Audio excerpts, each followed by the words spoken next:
ગત 12 તારીખે અમદાવાદથી લંડન જઈ રહેલી એર ઇન્ડિયાની ફ્લાઇટ ક્રેશ થતો 270થી પણ વધુ લોકોએ પોતાનો જીવ ગુમાવ્યો છે। ત્યારે ગુજરાત રાજ્યની વાત કરીએ તો ગુજરાત રાજ્યએ પણ સંવેદનશીલ પૂર્વ મુખ્યમંત્રી વિજયભાઈ રૂપાણીને પણ ગુમાવ્યા છે।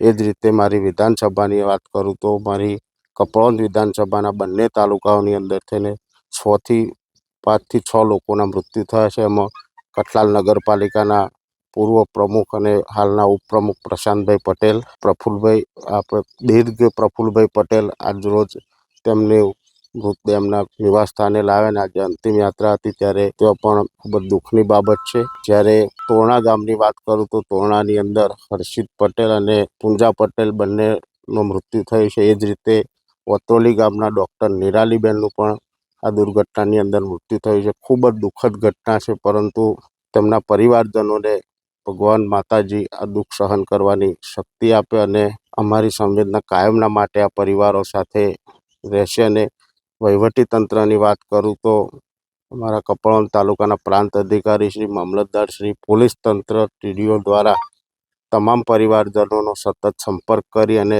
વહેલામાં વહેલી તેમની ડેડ બોડી તેમના પરિવારજનોને મળે તે માટે સતત સિવિલની અંદર પણ લાઇઝનિંગ કરી રહ્યા છે અને ટૂંક સમયની અંદર જ બાકીના 5 મૃતદેહોને પણ DNA ટેસ્ટથી ઓળખ થઈ અને તેમના વતન લાવવામાં આવશે।